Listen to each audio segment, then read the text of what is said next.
Hi, everybody, and welcome back to another great episode of the Soul-Centered Astrology Summit. I'm your host, Suzanne Gerber, and today's going to be far out, astronomically speaking.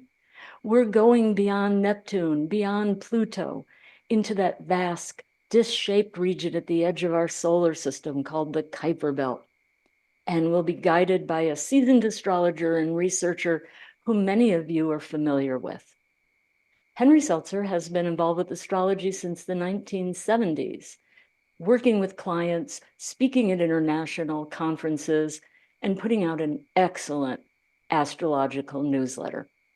But perhaps he's most famously known as the founder of my favorite astrology software program, Time Passages, which is always being updated, including on the subject that Henry will be talking about today. Henry's fascination with these very outer planets is what he's going to be talking about in an interview that he's calling the Mundane Astrology of Pluto, Eris, Makemake and Haumea. And he's going to share new insights about them and explain how event astrology informs our collective understanding of these ultra-modern planets. And now it is my great honor to welcome Henry Seltzer back to the summit. Hi, Henry. Thank you very much. Good to be here. It's great to have you. And it's always great to talk to you about anything, but especially about these emerging archetypes and energies that are so important. And I think your work is so profound. And I know many people watching they're familiar with Eris in large part thanks to your work. But Hmm. not everybody knows how to work with her, and certainly not the others. Many people will be hearing the words Makemake and Haumea for the first time, and they don't know how to work with these energies, and I'm sure they're curious. So before you begin, can you give us just a brief overview about these planets, when they were discovered, how you came to work with them, and why in this talk you're going to be focused on the mundane examples? Okay, well, that's interesting point of view on it. Certainly, I think it's fascinating that when they were announced, and the story of new planets being announced is always a slow start. When Pluto was first announced back in 1930, right? People said, well, we don't really need another planet. We've got all our planets, and now we've got Uranus and Neptune. Come on, we don't need. And so that's been the case with these new ones also. Everybody's got their toolkit. It's been a little slow getting started, although there's been many astrologers that were recognizing how important Eris might be, considering that it was, the next planet, the 21st century discovery, matching Pluto in the 20th, and then Neptune was in the 19th century before that, Uranus in the 17th century before that. So this is a new century. We have a new planet. Well, we have three new planets. So I was first of all very interested in Eris just because Eris matched Pluto. It was just as big. It was actually more dense and brighter. Therefore, it's really considered more uh, the most prominent object in the Kuiper Belt. Pluto is also in the Kuiper Belt. And so it just made logical sense to me that it would be important in charts. I kind of started looking at it. I got lucky in my first assessment of what it might mean in charts because of the mythology of the naming, which is where we always get started, Started but not finished because we have to do the research to see what it really means. And then wrote that book, came out in 2015, and it has become pretty well accepted now, which is great. And, I've been lecturing about Eris for many, many years. But then the next logical thing to me was, well, there were three that were officially named by the astronomers. The IAU had a meeting in 2006 and in 2008, and they came up with these are the Kuiper Belt object planets, called dwarf planets because they wanted to distinguish them from the rest of the solar system. And then it was Eris, Makemake, first of all, and then secondly came along Haumea, which I think is really kind of the more important of those two. So I got interested just from an intellectual standpoint, from a standpoint of, what is our astrology about? What is the 21st century astrology about? That they would be important too. The Haumea and the Makemake would also be important. So that's how I came to it. And then I've discovered more and more. It's been so fascinating working with these. You know, I've been working with it with clients with it, and it's just been adding a whole dimension to the client work that these things are there, and they are very important. Do you find that people are really resonating with it when you bring it up in Oh, client 100%. sessions? Yeah. Yes. Yeah, well, yeah. I mean, that's one of my tests, you know, because as I come to the archetypes, I think I understand them, and then I quiz people, you know, and one of the things, how Haumea is close to the ascendant, I was just looking at somebody's chart and I said, "Oh, you always tell the truth." And they said it gets me in so much trouble. So anyway, we'll get into that more, of course. Yeah. And just also for people who might think they know but aren't sure, will you just explain what mundane astrology refers to and why you think that it's a very useful tool for you as a researcher to help prove some of your assumptions about these newer planets? Well, it is just a good proving ground. I think it's very interesting as well. You know, I mean, we're talking about the history of our culture, the current situation of our culture, you know. So that is a very interesting topic. It affects everybody. And to me, the proof of the pudding is not only working with clients, but working in the mundane field to see how that lines up. In other words, how can we use the assumptions that we've made, the theoretical hypotheses about the archetypal meaning of these new planets in the context of mundane astrology successfully is a question mark. And I'll try to answer that. Right. And mundane astrology meaning for the collective, for not just for individuals, not interpreting a natal chart, but how the current configurations or the of the time affect, influence, reflect, however you think of it, the events that are happening on Earth. Absolutely, yes, a good way to put it because we do feel like they symbolically resonate with the existing circumstance. We don't want to say they cause it. Yeah, And yes, right. mundane astrology, the charts of nations, oftentimes current events kind of things, yeah, or of the past. That's great. Well, let's get into it, shall we? All right, should I share screen? I think you Get the should be able to, PowerPoint? yeah. Okay.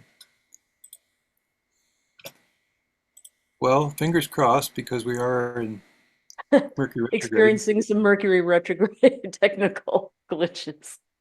But can you see the first slide? Or Perfect. oh, okay, good. Perfect. And now you can see the second slide because something slipped. I don't know how that happened actually. Weird. That's not the first slide. You had it a second ago. I know. Oh, I got it. There we go. See? There we are. Yes. So I can start with this. You know, just the title of the talk, and then let's, without further ado, get into some of the particulars. So in the Kuiper belt, which is what we're talking about, this is just an indication of some of those objects out there, and it's really just a couple of things in this description here that, sure enough, Eris and Pluto are the same size, but in this diagram, as you can see, Eris is kind of considered the larger of the two. It's not exactly larger, but it is denser and brighter. And if it had been anywhere close to its perihelion, instead of as far out as it could possibly be, its aphelion is where it was when we discovered it. We would have discovered it just the same time as Pluto. But Mm, because it was so far away, our telescopes had to get better before it was discovered. So Pluto was discovered, as everybody can probably relate to, in 1930. And only in 2006 did they actually, well, it was 2003 when they really began to figure out the orbit, and then 2006 it became officially named as a kind of a planet. And then these are the four largest objects in the Kuiper belt: Eris, Pluto, Haumea, and Makemake. Ceres, as everybody might remember, is in the asteroid belt. So it is considered a dwarf planet, but it's in the asteroid belt, so it's kind of a different category there. So Dane Rudhyar, I always like to go back to Dane Rudhyar, the ambassadors of the galaxy, and this is just to talk about before we got to the 21st century. We had Uranus, Neptune, and Pluto, uh, all going to beyond the mundane affairs. The everything that is in our normal 3D existence is really summarized by the planets of the ancients through Saturn. and Uranus, Neptune, and Pluto really take us beyond. So I'm just kind of reviewing that information that Pluto, the initiation to the mysteries, Dane Rudhyar called it. And as we know, powerful factor, as far as Pluto goes. Richard Tarnas needs to be mentioned here, Cosmos and Psyche, because he talked very intelligently about the combinations, what he called world transits, the combinations of these. For example, Uranus and Pluto identified with the 60s when things were rapidly changing. Uranus and Pluto were opposed in the timing of the French Revolution, which is a similar time of upheaval.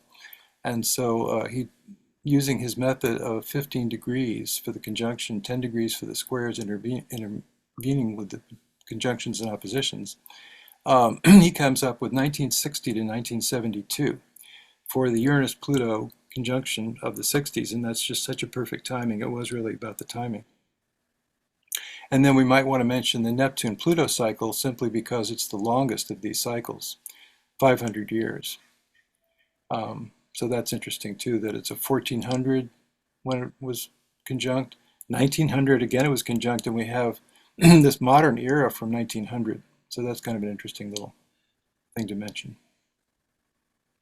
Well, so Eris, named in 2006. So a new planet out there in the Kuiper Belt, just about twice the orbital period of Pluto, which is very interesting, and was actually more prominent as a astronomical item, and therefore likely, by the understanding that we have is when we discover a new planet, as when we discovered Uranus, and when we discovered Neptune, and when we discovered Pluto, they do become significant in chart work. So that's where we are going from as an assumption, starting with these new ones, which I call the 21st century planets, which is Eris, Haumea, and Makemake. And we could call them KBO planets because that's where they're located in the Kuiper Belt. So Eris, and it's the same size as Pluto. If we look at the numbers on these, of course, Pluto has that sort of heart shape on it, which is kind of interesting, isn't it? And Kind of then ironic. ironic. Well, Because it can but it seem so does go to the heartless. heart. No, it does go to the heart of things, really. It's the soul, really. So, I mean, it is important. There's an upside to it, as well as the compulsive, difficult side. And Eris has its own difficulties, but it does have an upside that's very important. And look at how bright and shining it is, it's almost like a spiritual beacon out there. And we can see that they are almost the same size in diameter. Their orbital periods are different, 250 years roughly for Pluto and over 500 for Eris. So it's kind of doubling, which they do, So it's kind of the next planet in our understanding of astrology. And the same size and location and astronomical category. So I came up with the idea of feminine warrior, and by feminine warrior, I came to understand a warrior for deep soul intention. Pluto was associated with the soul in terms of the work of Jeff Green in particular. And he wrote the book called Pluto, and he understood that to be really go to depth within the psyche. I have this idea as further out, so deepest within. And it does seem to be the case that these planets that are out there on the very edge of things do go to depth within the psyche.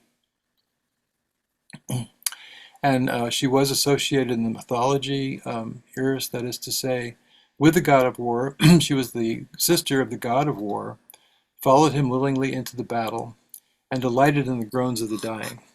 So from that I got that it could be a fierce energy, but a feminine warrior would be different from a masculine warrior, I began to understand.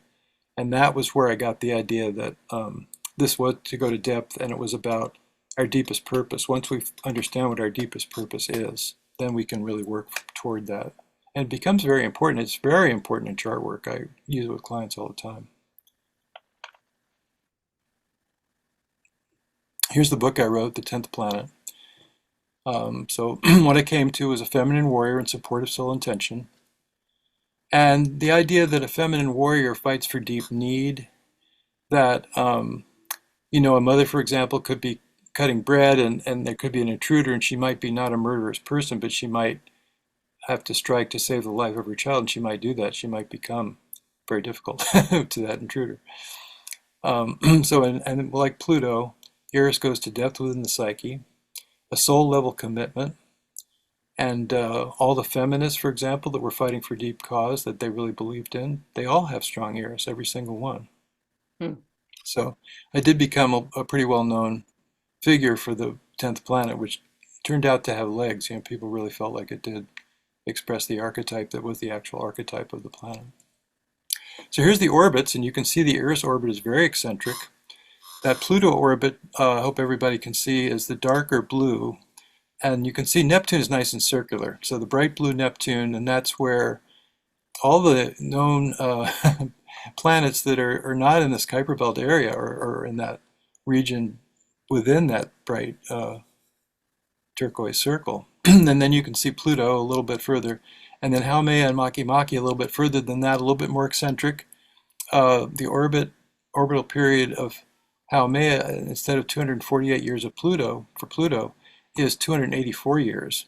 And Makemake is a little bit more, 309. And they're both very similar. They kind of follow each other around the zodiac. You'll see, well, if you look at chart after chart like I've done, you'll see that over time, Haumea is always ahead in these last couple hundred years. It's ahead by either 20, 30, or 40 degrees. So it can be as far as 40 degrees ahead, but then Makemake catches up. So they're typically about 30 degrees apart, you could think of as an average. And Makemake being behind it, with Haumea ahead of it in the zodiac. So that's the way they look in the orbits. So then the question, as I was just talking about, as Suzanne was asking me, the question became, what about these other two? They are in the same astronomical category as Pluto and Eris. And therefore, the likelihood is they will be important in charts. And that's what I was coming to and fascinated by intellectually, and also to see what they would mean. And I did come to the idea that they represented, these are the first officially named planets that are named for indigenous gods and goddesses. Haumea was the creation goddess of the Hawaiian people, and Makemake, it goes to the Rapa Nui of Easter Island as their creation god also. And so, let's see, in this slide we have what about them, and that they do have to do with connection to nature. So profound connection to nature is what I first started out with. And then I actually came to another facet of that, which has been very rewarding, very important, which is that in addition to just saying connection to natural surroundings, connection to being in nature, which I do find with these people that have strong Haumea, strong Makemake, that does come to also a question of right action and right relationship and telling the truth. So in other words, there's a kind of a natural law that these people seem to take to, and it just is sort of a default part of them, a default setting in a way. That I think we all have that. I think human connection to nature is like undervalued in our society. So that's a very important factor in this whole thing, that we're talking about the natural evolution of society that needs to take place. And part of that is discovering these new archetypes. So it's very interesting. With Haumea, there is a certain charisma that is very much part of the picture. And with Makemake, there tends to be a pragmatic element to it. They are more kind of results oriented. So they might not just dream of nature or dream of how there's a beautiful connection there and they're staring at a butterfly or staring at a spider, but in fact, they want to do something to protect them. So taking action in that way, like a sort of an environmental activist or a social activist, seems to be part of the meaning, the interpretation we can give to Makemake. So here's a little slide for Haumea, creation goddess of the Hawaiian people. In the mythology, she had a magic wand that could make food appear. And of course, that was the way it was in those jungles. There was so much food, the fertility of those islands. She gave birth in the mythology from many different parts of her body, from her womb, her breast, her hip, regenerated again as a young woman. And if you think of that, that is really kind of a model for nature itself. And I really recently spoke to a Hawaiian elder about this, and I was very interested to hear him say, he said, "Oh, Haumea, that is the sky, that is the sea, that is everything." So that it really was to them a representation of Hmm. nature. So I thought that was so interesting. How well known is she among Hawaiians? Do you have any idea of that, Henry? It's a very important factor. In fact, what I've come to very recently, and it's in this slide, there is the aloha spirit of Hawaii. And that's a very interesting, it's very similar to the way I've begun to characterize Haumea, that there is a sense of what's right, the right way to do things, the right way to be, to do unto others the way you'd like to be treated. Hmm. And it's an old concept, and it's in all the religions, but it's in this mythological concept too. And yet, no, I think it was very important to them. That's what this elder was telling me. That's beautiful. And isn't that interesting how aloha spirit kind of chimes with it, really? And then by the shape-shifting characteristics too, that is really a model for nature, always giving forth new forms, always the same, always ever changing, ever new, like a bellows, always emptying, always full. And by the way, the physical shape of this planet has an elongation to it because of the terrific orbital speed, which actually makes it, this is a little exaggerated in this picture, but it does have a, so I think of that as a shape-shifting concept too, Mm. that goes along with the mythology. So here is the Makemake slide. It is Easter Island. Interestingly, they had a ceremony for the first egg of the season.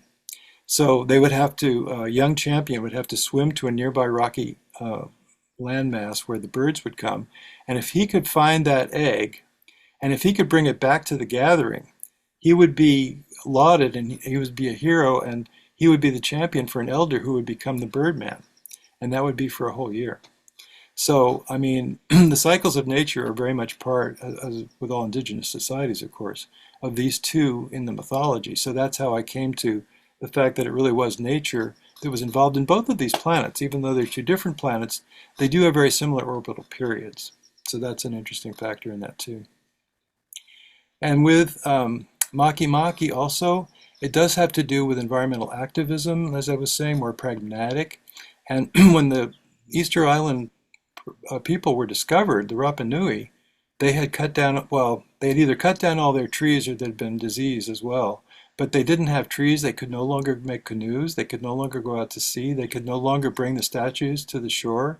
There were 200 statues on the island that had been erected. And by the way, they were not facing the ocean. They were facing inward to the people. I mean, because it was their personal gods. And Mm. then 200 that were erected, but there were 600 in the quarry still. So I think that was interesting too. In other words, they didn't have the rollers. They couldn't bring them out to the shore any longer because they didn't have. So they were kind of in a situation of environmental catastrophe without their trees, and it kind of goes with, as we understand now, that there is a sort of an environmental activism that's very important for our current century. So what about Eris? We have feminine warrior, warrior for sole purpose. With strong Eris, find where your deepest values are and then go for it. Locate that and then don't turn back. And that's the way that's working out. That it's a good way to find out what your real purpose is when you look at the Eris configuration in your natal chart. So Haumea, I use this glyph to represent Haumea. It looks a little like a pregnant lady. It's a variation of the Pluto chalice glyph with one turn backward. And we have profound connection to nature, creation goddess of the wine culture, softer, appreciator, and it does have charisma associated with it, connection to source. They love pets. Right action, right relationship, and truth telling is also a very important component.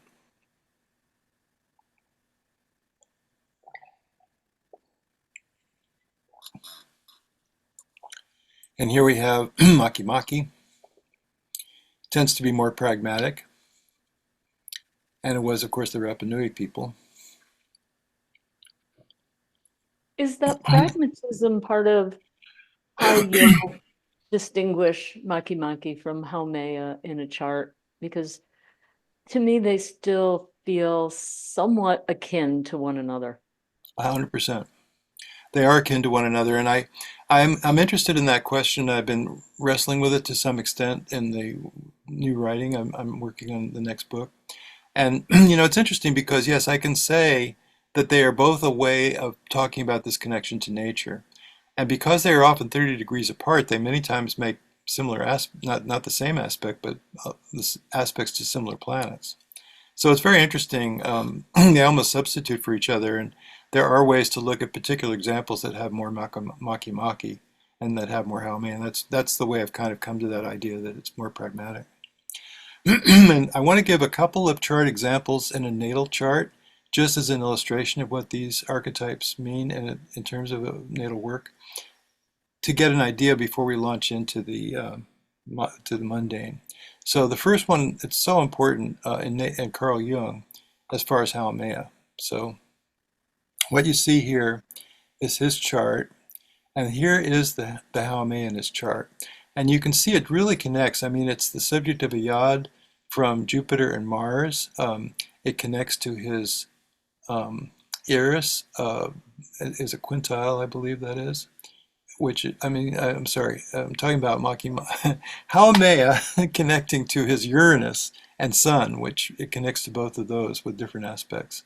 And And Henry, then, if you want to use yes, your cursor, yeah, to go over it and show people, because yeah, I'm I talking can, about the Yod, which is two inconjuncts, and I'm talking about these aspects here, which you can't see written down, but that's what they are. Is I'm pretty sure that it is actually a quintile to Uranus, and it's another aspect as well to the Sun, and then it connects also from 20 degrees. It connects also to Venus and also to Mercury by a semi. I believe that's a semi-square. sextile Well, it's a sextile to Venus to Venus, yeah. anyway, and then it even connects to Saturn. So it just and by the way, it's located between the Moon and Pluto. So this is just trying to illustrate how important it is in his chart, and the whole idea of connection to nature was so important to him personally.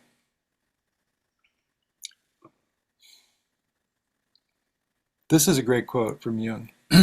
It is the truth, a force of nature, that expresses itself through me. I am only a channel. I can imagine in many instances where I would become sinister to you. For instance, if life had led you to take up an artificial attitude, then you wouldn't be able to stand me. For I am a natural being. By my very presence, I crystallize. I am a ferment. The unconscious of people who live in an artificial manner senses me as a danger. Everything about me irritates them. My way of speaking, my way of laughing. They sense nature. And he Hmm. felt, by the way, that his mother was very much a part of that too. Um, oh, this is another quote from Lawrence van der Post. Oh, this is so interesting too. So, I'm beginning to realize how important Haumea and Makemake are in terms of sort of an inner moral compass, that we do understand there is just the right way to live and the right way to do things. And it really is a fundamental, it's even more fundamental than the religious institutions that we come up from. It's sort of a natural religion, a natural sense of what's right. So this quote from Lawrence van der Post is about Jung, that he had discovered that invariably among the hundreds who swarmed toward him as patients, he found at the core of their neuroses a sense of insecurity and unease that came from a loss of faith. He found that he never succeeded in what, for want of a better word, he called a cure, without enabling his clients to recover their lost capacity for religious experience, a sense of overall direction, a feeling of somewhere meaningful to go. To heal, meaning to make whole. Holy and holy, holy spelled with WH and holy spelled HOLY, were both derived from the word heal. In this hour, so much later than we think, the condition of wholeness and that of holiness are perhaps synonymous. Hmm.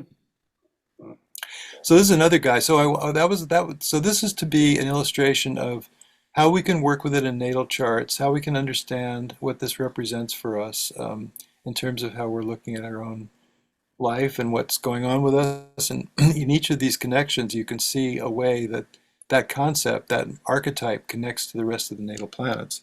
And that's what we're going to be working with in the mundane work as well. Let's take an example for Makemake. And this, you probably wouldn't know, he looks like a very early hippie, does he not? This is Ansel Adams, who was so important as far Hmm. as a nature photographer. So very, another one who's just intimately connected with nature his whole life. And what he has in terms of, he has a lot of Makemake in there. And I realized that he wasn't just a photographer. To say that he wasn't just an artist, he wasn't just a observer of nature and a celebratory person around nature, but instead, with this Makemake showing up so like that, just from the chart, I deduced that he was probably somewhat of an activist as far as wanting to see things improve. And it turns out he did use his photography skills to actually show where there were problems. Let's see if I have a slide for it. Nope. But he was well known for also showing where man was desecrating nature, and where we were losing that beautiful, untrammeled nature in the 1900s when he first started out was so evident everywhere that it began gradually to get smaller and smaller, and it had to be protected. He recognized that. And as far as his connection to Haumea, it's very interesting because his sun degree was 0 degrees of Pisces, and Haumea, which is love of nature, was at 0 degrees, also exact trine, and also conjunct Neptune. And so, that's film and photography and image. And also the Mercury was involved with Neptune, with the sun, and that was important for the photography of his era, where you had to be very precise about how you did the exposures and all. So this is a little slide for the meaning of mundane astrology.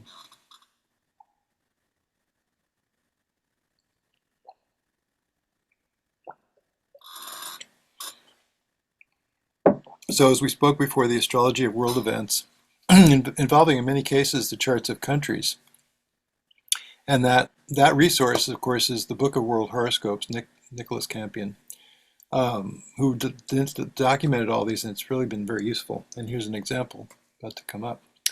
So we have the chart of Israel. This is from Nick Campion's book. We have the transits for October 7th, and this is exactly the time of that horrific attack that took place. So what do we see in terms of these new planets as well? And we do see that Mars and Haumea were close together in the sky. Of course, Mars would be right on that day. And their midpoint is 28 degrees, which matches the Mars in the chart of Israel. It's a sextile. So the fact that it's a sextile doesn't sound terrible, and it was terrible, but the fact that it engages with the Mars of the military situation in Israel is very significant. Of course, this is the beginning of the war, as well as the The difficulty event that they itself, faced. yeah. There would have to be Chiron. We would want to see that, likely. And I'm not sure, see if I have notes about that. And, maybe just to clarify for people that aren't used to deciphering biwheels, Henry, will explain that Israel's natal chart, the chart for its founding as a state, is the inside wheel. And then you've put the transits for the October 7th attack on the outside, and you're making connections between the two with the aspect lines. That's correct. And one thing to mention with that also is that in this case, we're not using we're using the position of the natal chart. That is to say, the rising of the natal chart is where we're putting these outer planets. I'm sorry, these current planets that are out in the outer ring. Right, and the nodes across the horizon just certainly make it look like it's part of the fate of this ongoing struggle. Isn't that interesting? Yes, that's a very good remark, that the nodal axis, the transiting nodal axis, is right across the ascendant descendant. And we have Eris also as part of that. Eris was conjunct the north node and located on the descendant. And as an ultimate event, this affected the seventh house of a country's chart is their relations with their neighbors. Just like it is with an individual's chart, one's personal relations with either their romantic partner, it could be any friendship, any business partnership. So having Eris on that natal, that is to say the country's chart descendant, remember that this really affected their relationship with everybody in the world, the war that was started at this moment. So what then the question becomes, what is their intention? And if their intention is to somehow form a partnership, that would be one way to look at that. And that is the big question that's facing them right now, is whether they can live in partnership with their neighbors or whether they have to be dominant. So that becomes a very interesting issue, right? We have also Venus right on the chart of Mars, right on the Israel Mars. So that's almost the same question coming up. Venus is the chart ruler of the Israeli chart. The fact that it's on Mars indicates, what is our purpose here? Is our purpose here militaristic, or is there a way that we can take our action orientation in the 11th house, by the way, of social relations, and can we have a relationship with our neighbors rather than having a war with our neighbors? And we do find that as far as the Chiron, we would expect that Chiron would be involved, right? Uranus in the sky was at 22 degrees of Taurus. It was exactly opposite the Chiron. So these are the kind of things that come up when we do the mundane astrology. And my purpose here is to try to indicate that part of that is these new ones. And we have mostly the fact that Haumea was with Mars and chiming with the Mars of the natal chart. So Henry, I just have to ask where the elements of nature and right living and truth telling come into this conflict, which feels like it's been anything but those things. No, the whole issue is that it's a moral conflict. In other words, two ways. One is the morality of the attack, which was obviously a big issue for the entire world community. What was happening here, was it in a moral sense, or was it not in a moral sense? And you remember also perhaps that the basis of what was behind the attack, the hatred that motivated the attack, was the morality of the way Israel treats its Arab neighbors. That was the issue, because there's been random shootings of Palestinians without, leading up to this point, before the huge war that started. There's been a lot of question marks about the way Arabs in the Israeli uh, state, in Israel, the way they're treated, and the way they're treating the West Bank, and the way they're treating Gaza, as far as Gaza being sort of an open air prison, where a lot of access was restricted, and a lot of, so that's been, not to say that the attack was justified at all. The attack was not justified. The attack was beyond. It was horrific, and they killed 1,400 people. But then an eye for an eye makes the whole world blind. Israel turning and killing now 30,000. It's amounted to 30,000 Arabs. So that it's a big problem, and it's a problem of international relations between countries, and it's a problem of morality. It's a problem of what is the right way to do things. So that's how Haumea comes in. It So becomes a you moral you issue. you feel like Haumea's proximity to Mars in relationship to natal Mars and Makemake on Neptune perhaps are pointing out they're not necessarily bringing the positive expressions of these planets. They're just making the point of this needs to be looked at from this perspective.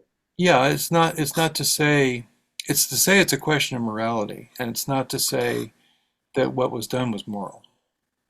It's to say that the whole question becomes, what is the moral way to do this? That becomes the biggest question. It's not the question, in other words, in this whole war that's been started, and in the original attack both, what was that about? How could they do that to each other? And it Right. is So it is a martial kind of thing. It is a militaristic kind of thing. we're not That's the just way I looking feel at the about it. what's that the planets are representing, but these very deep underlying themes that go beyond it. Like you could, if you took them out, you could maybe make sense of what happened. And I don't mean make sense in a humanistic way. I just mean to understand, a lot of those connections and then some. I mean, you look at the synastry, it's mind-boggling. The precision of it, the tightness of Yes. so many of the aspects. But you're saying by dropping these in and looking at them, they're highlighting that this is on another level. It's very important and not just look at what happened, but to try to understand the why. Yeah, And sort of try to see what's the underlying issues, right? yeah. And then, okay, there's another chart that I wanted to show along similar lines. So let's do that. Um, so here is Mars and Haumea transiting together in the October 14th, 2023. Um,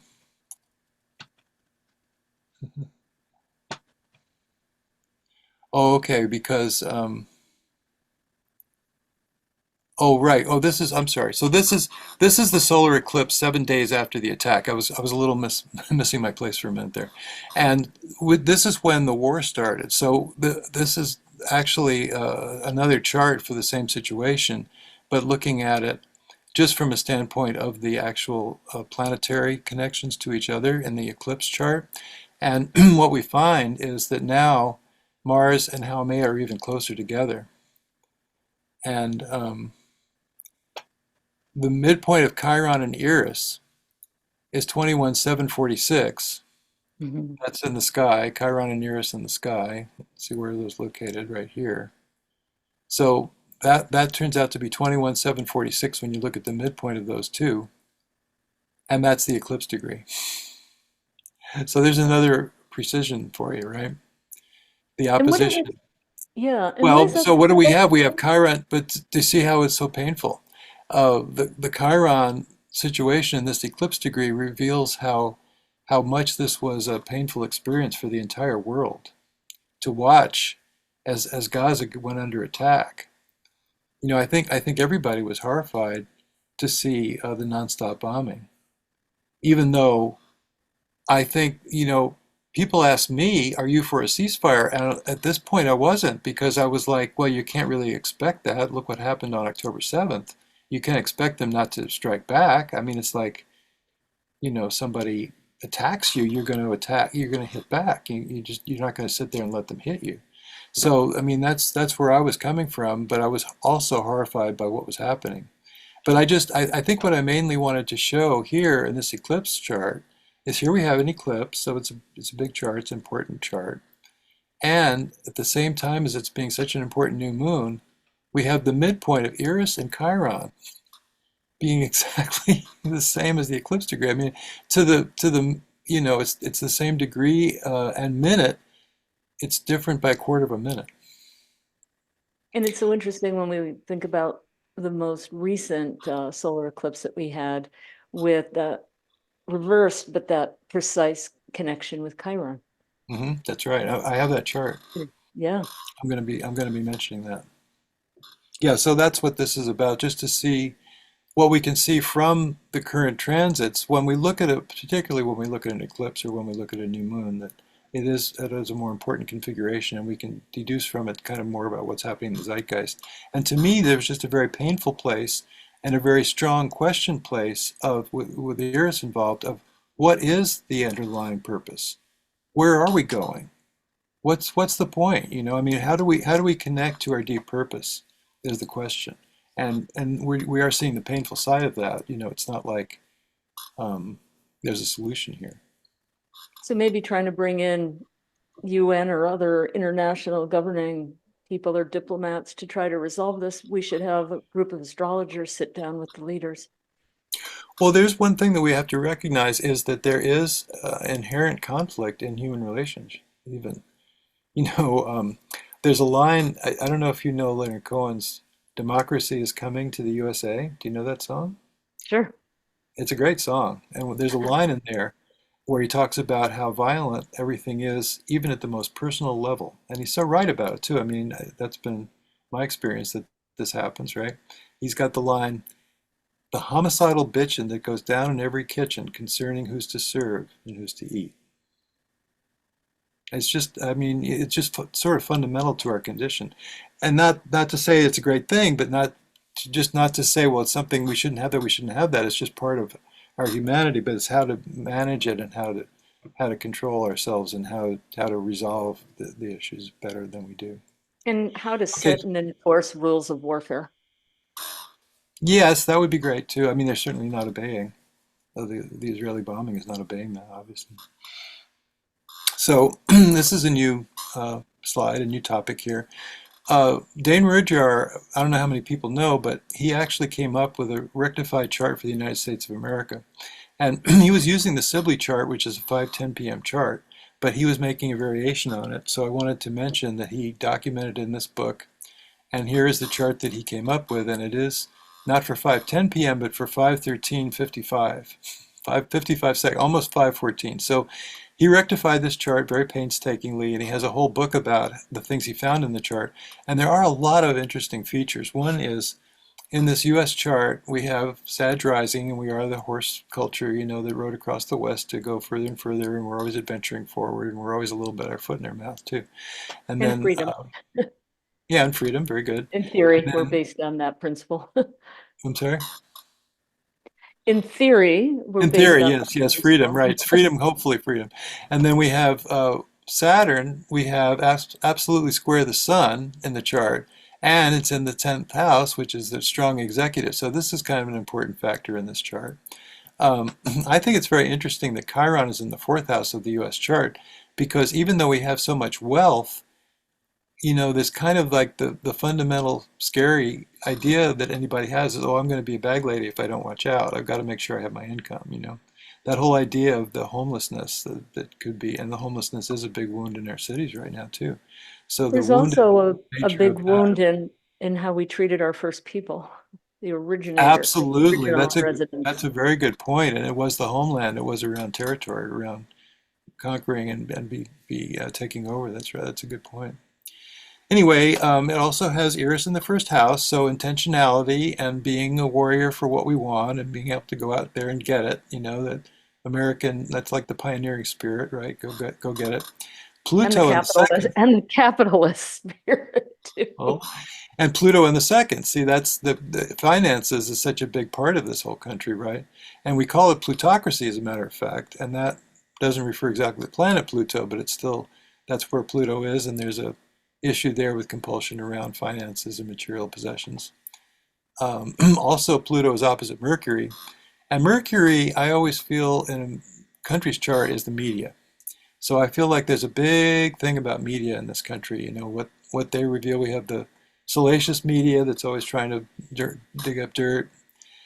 And then we also have, of course, the moon in Aquarius. The moon represents the public. So that's just something to keep in mind. And we should probably speed up a little bit here, I think, because we're going kind of slow on these. So I'll try to speed up a little bit. So when 9/11 happened, that was, and this is the chart for the event, September 11th, 5:46 a.m. on the West Coast. I'm using the PDT time, but it was at the East Coast, 8:46. And what we had then, and everybody referred to it, was the Pluto-Saturn opposition, and it was right across the axis, the ascendant descendant of the U.S. chart, and we noticed that his rising was 13. Of course, this wasn't input to his book, which was written in 1974, but yet his rising point of 13, and the Pluto was at 12, and the Saturn was at 14, so it really centered around that axis, and I thought that was just so interesting. So that kind of sold me that that was the right chart. And then we find, as we look, that at the time, Eris was transiting at 19 degrees 54 minutes. So this brings up the fact that at 19 degrees now of Aries, we have that recent eclipse from April 8th, from just recently to our discussion here, which will be displayed, I think, later on in time. But right now, we're just still reeling from that eclipse also, which was we're doing this on April 12th, so that was just the beginning of this week. But that was also, and we'll get to that at the very end of this, but that was also on U.S. Chiron, which is where this one was too. And of course, obviously, U.S. Chiron being involved in this 9/11 attack is so important to recognize. That was a very, very painful place for us. And people reacted from it very strongly. So the invasion of Iraq was done in retaliation to some extent, even though it was done for other reasons.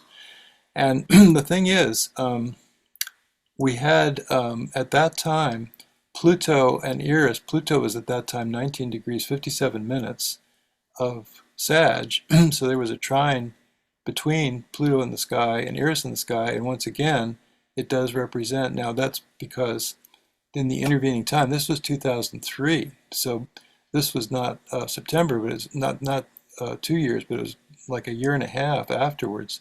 And at that time, of course, Eris had moved back and forth a little bit, but was right back there again on U.S. Chiron at the time. And of course, this was a very painful place for Americans. There were many people opposed to the invasion of Iraq, which we felt at the time was invading a sovereign country for the purposes of regime change, perhaps, for the purposes of avoiding nuclear situation that they were developing. But that turned out to be more or less a trumped up reason for this. So that was interesting. And as far as the fact that there's a little bit of deception involved, um, and then also, by the way, in the natal chart, you want to look too when you see Eris and Pluto in the transiting chart, look to the natal. So the Eris in the natal, Eris was actually in the natal chart, always part of America.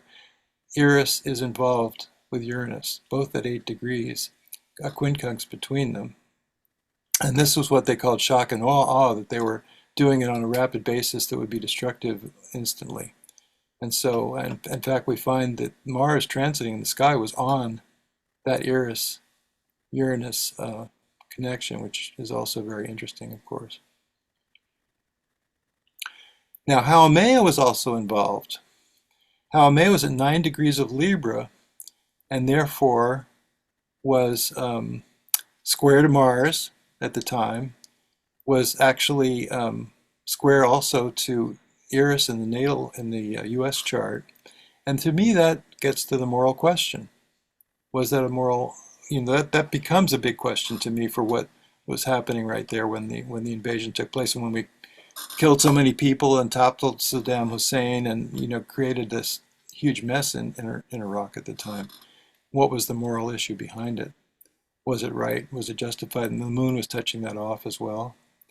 So this is all very interesting. The midpoint of the moon and Haumea at that moment was absolutely square. The midpoint is 8, absolutely square to the Eris position, which is important because that was kind of what was, this was the intention. The intention was to go forward and make it happen.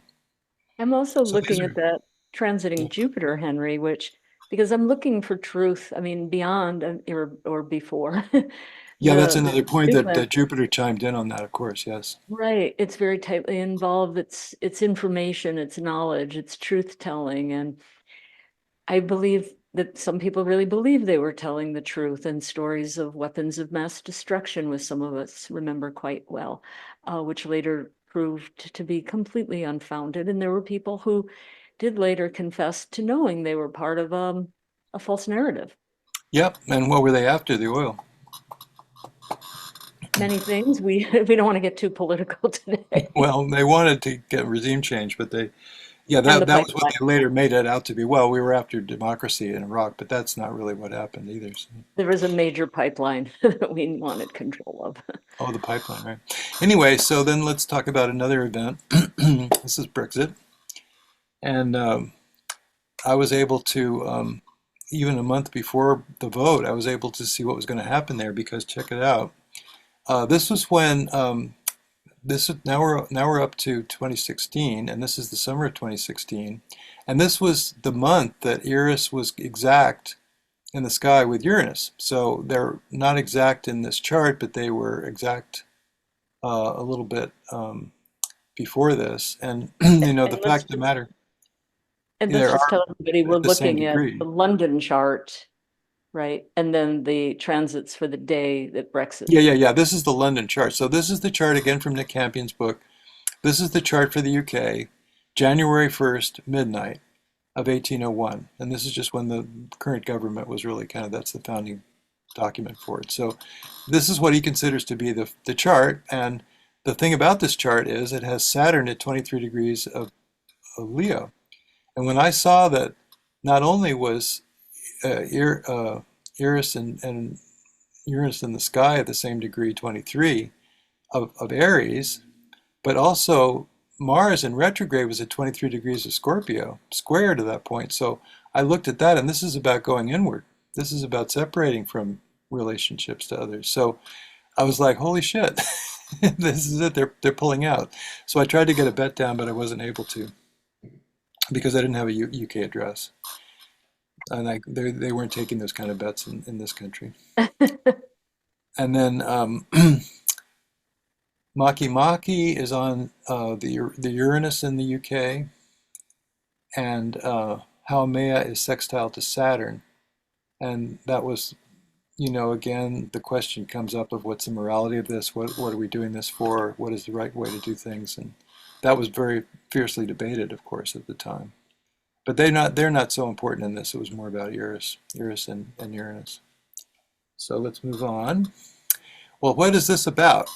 So this is Meet the Press, October 7th, 2016, the wildest day in the wildest race. So what was happening that summer in the US was also Eris was with Uranus, and we had one thing, crazy thing after another thing after another thing after another thing, including Hillary's server being an issue all of a sudden, and then remarks that Trump made one place or another, including that he was caught on tape talking about assaulting women, and you can get away with it if you're a movie star.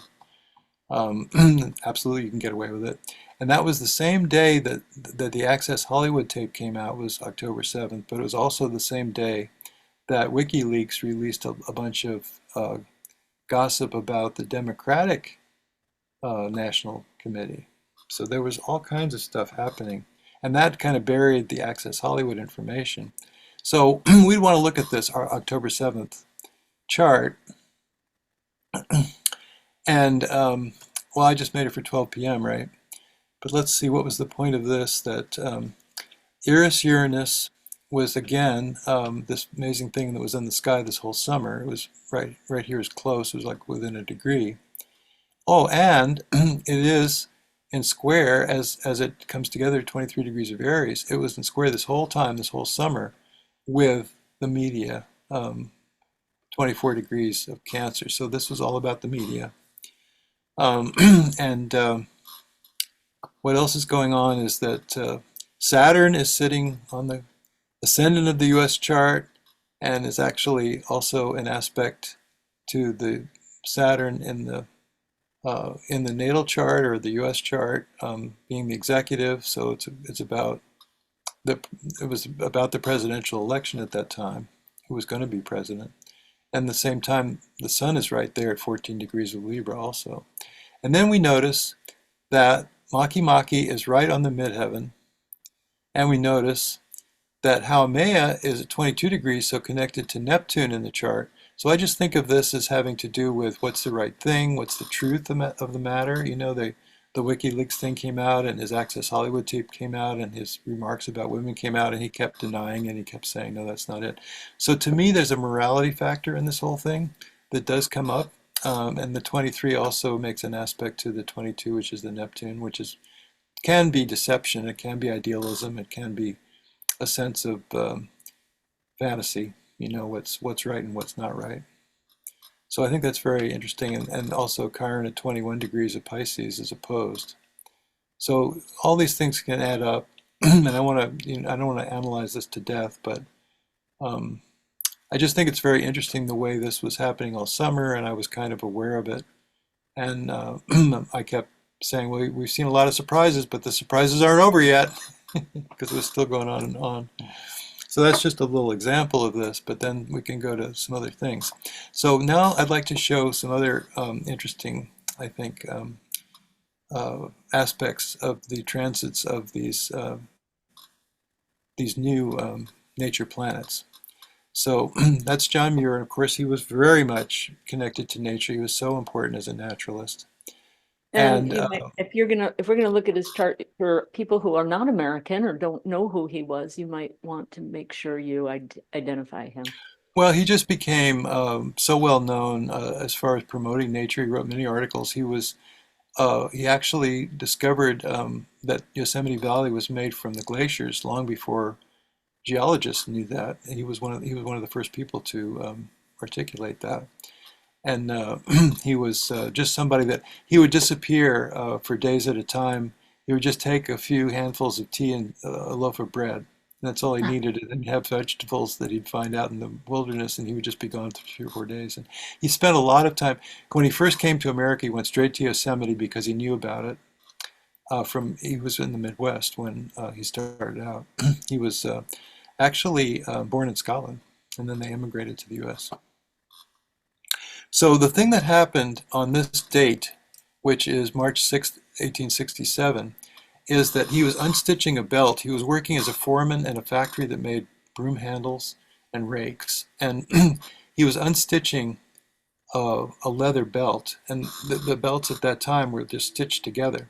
So he was trying to get the stitch out, and he had a file in his hand, and he was digging at the stitch, and it slipped off the stitch, plunged into his eye, and he was Oh, blinded in both eyes.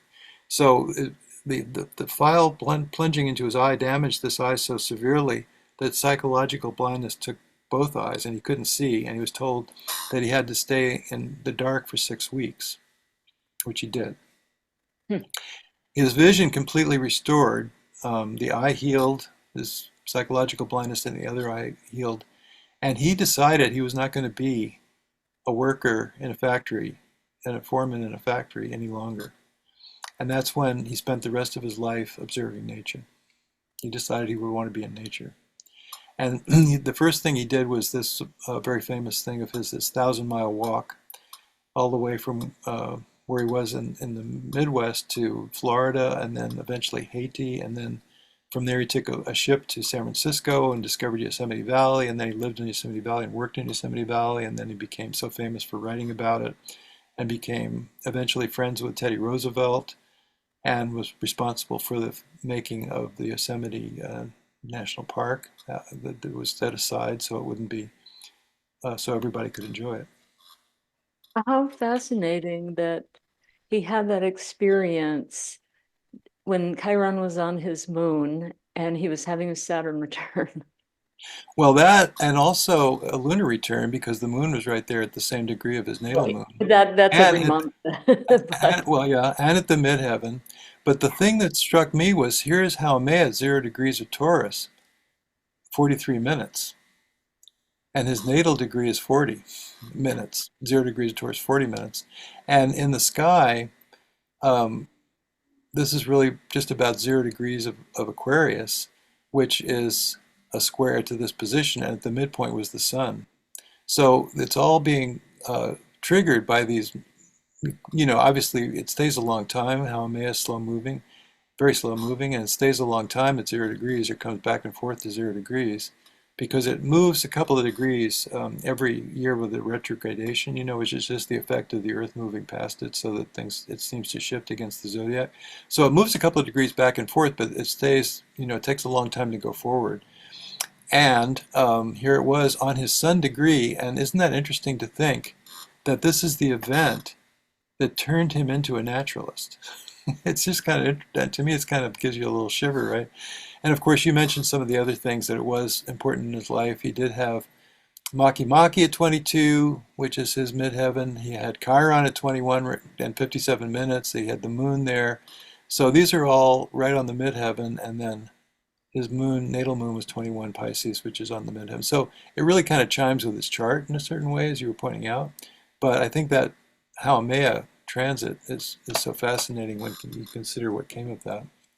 Okay, so another example of this kind of thing is Robin Wright Penn, who is famous for being an actress. She was in many, many different movies, but she eventually decided to become a director.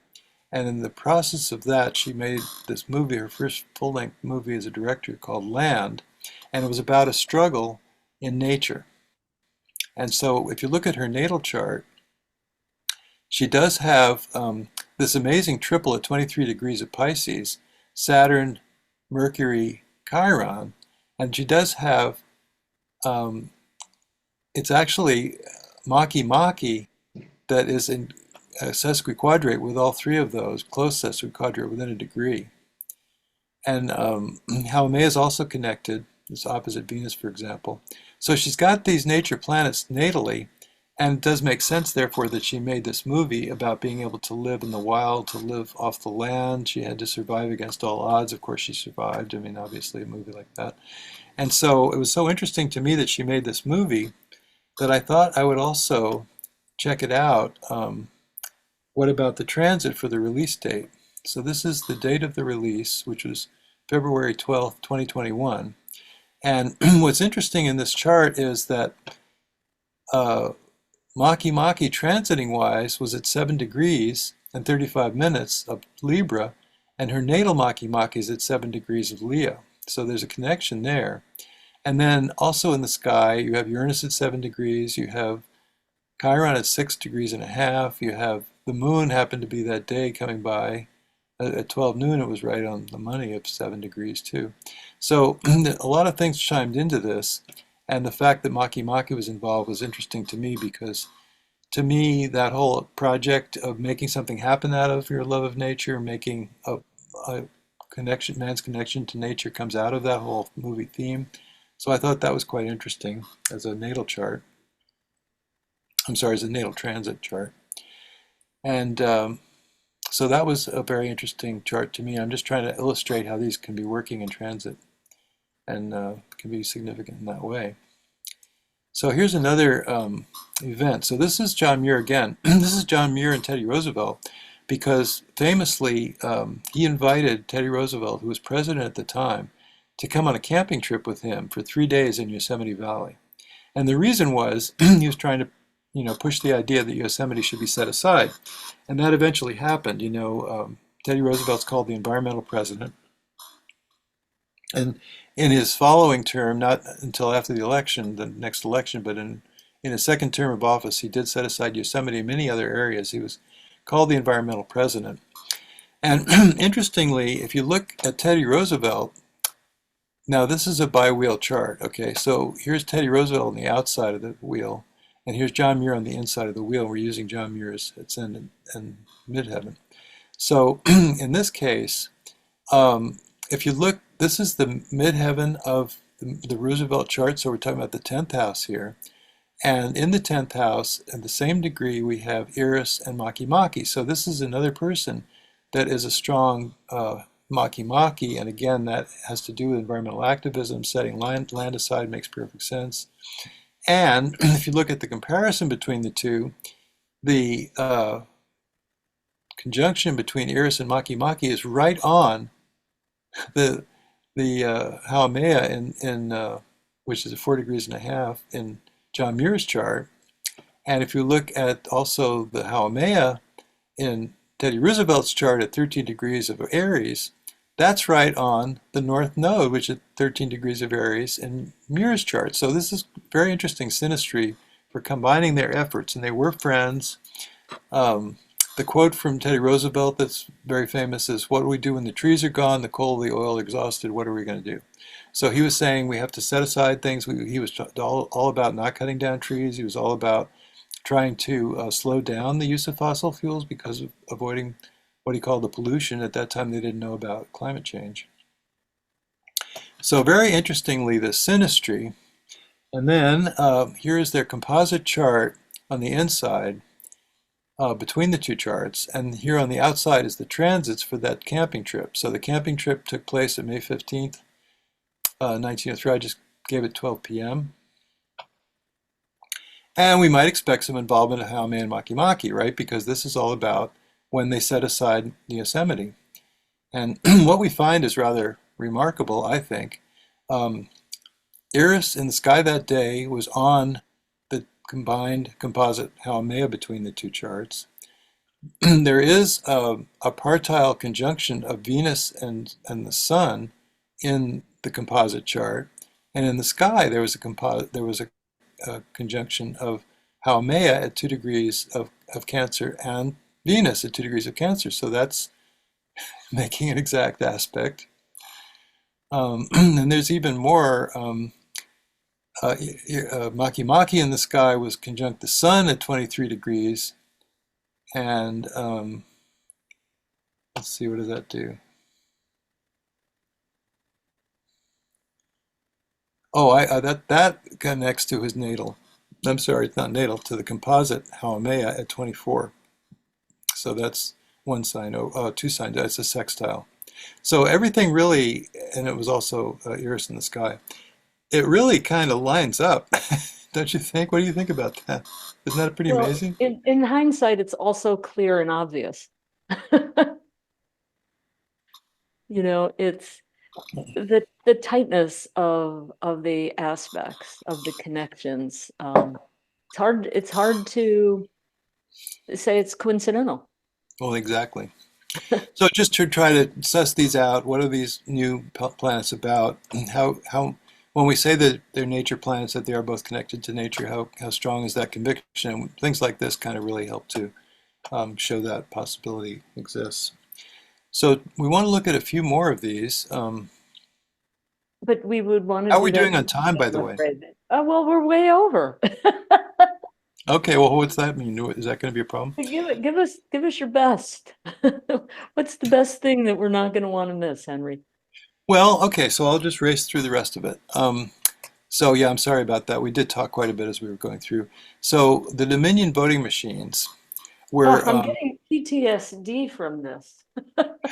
oh, PTSD, yes. Well, I know the Dominion lawsuit is kind of interesting, but what was interesting about the Dominion lawsuit is what was on trial was truth because the Fox News people, their emails between each other indicated that they were completely aware that there was nothing wrong with the Dominion voting machines, but yet, for political reasons, they felt like they should push the fact that the election was possibly flawed, that maybe Trump hadn't lost, maybe Trump really deserved to win, maybe we should say it was a deep state and the election was invalid. So what happened was there was a lawsuit that was in Delaware Superior Court, and they sued for defamation, namely Dominion did.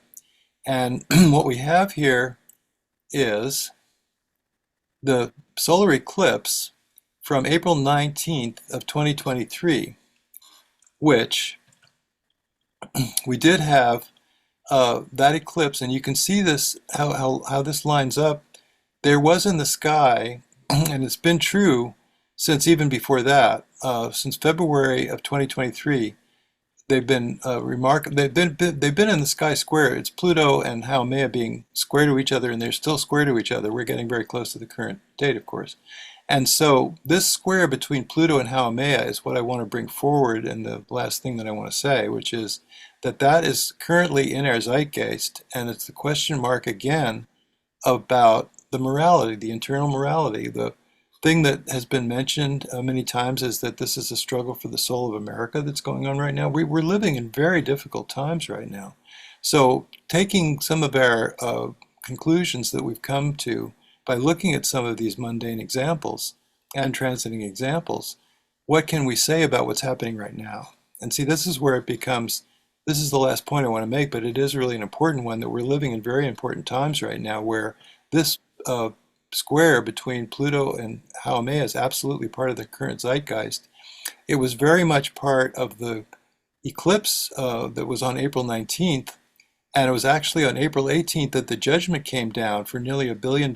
787 million was paid because, guess what? They really did defame knowingly. They knowingly defamed, Fox News knowingly defamed Dominion voting machines, and the lawsuit was settled on the facts of the matter. So this is a very important touchstone because this is kind of where one place where the trial shows what's happening, that what's the real thing, what's really going on, what is the actual morality of the situation. Is it okay to lie and tell the public something that you know is wrong because you're trying to make a political objective and it has applications for other parts of what's going on in today's world? So this is kind of one important chart there for looking into this, that this eclipse happened and the fact that the eclipse degree was almost 0 degrees of Taurus, you see, opposite the Haumea, so it made this T-square in the sky to Pluto. And that is still a factor, as I'm going to show you in a few more charts here.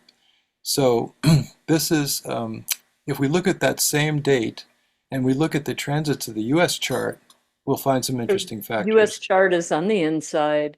Correct. The that lawsuit decision is the transits on the outside. Correct.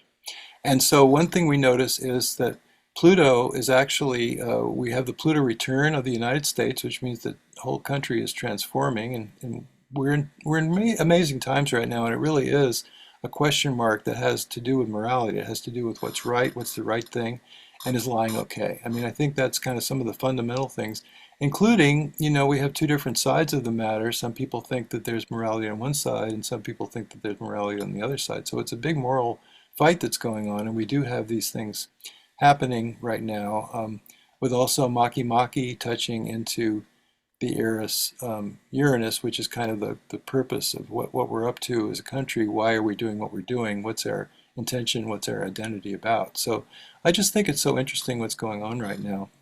And also remembering again that when we see Eris at 24 degrees of Aries, which it hasn't moved very far, Uranus has moved on. But Eris itself at 24 degrees of Aries, and goes back and forth a degree or two, like I was saying, is still square to the U.S. Mercury, which is the media. So the media is very important in all this, as you know, and as everybody recognizes. And we can also think about the fact that, we are talking about the 27-degree mark of Pluto, the 27-degree mark of the Moon. This is the public. This is perhaps nefarious purpose. It has to do with money. It's in the second house.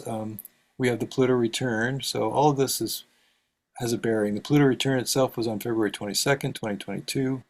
This is a year later. And then we have another chart to show, just to say, well, guess what? It's the solar eclipse from April 8th, which just happened. And once again, we have this square that's going on between Pluto and Haumea. And it's touched off not so much by the sun and moon, but by the fact that the midpoint of Venus and Neptune is actually 1 degree of Aries. So that touches this whole thing off. And, well, once again, the big message is that it's about the soul of America. It's about, really is. It's about what are we up to, and is lying okay. I think that's really kind of what's going on right now. It's a really fundamental thing, and it's very dire, and it has to do with our militarization too. There's a question mark also with some of these eclipse charts that involve Mars. You see, Mars is right here at 13 degrees, which it's both squaring the U.S. ascendant. It's connecting to the U.S. sun degree. So that becomes a question of how much are we getting involved in that? Another thing that I wanted to mention on all this is that what's involved is also, as far as the transits with this Pluto and Haumea at 1 degree, is the U.S.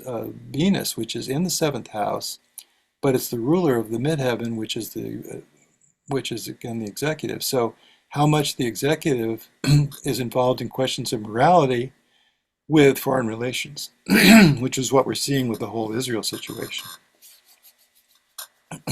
And all of the foreign relations. There's right. I mean, there's just so much conflict between the two sides and differing of opinions about who's our ally, who's our Well, friend, and what is the right thing to do? Is it right to make Israel stop the war, or is it right to support Israel? I mean, they have all these different ideas going on. So it is very interesting times, and I'll just show you one more chart, which is this is the full moon coming up on the 23rd, and it does again because the degree is 4 degrees. It does really touch on this same. Now we have Pluto at 2 degrees. Pluto at 2 degrees is actually an aspect, as you can see back here, whoops, to the midheaven of the U.S. chart at 2.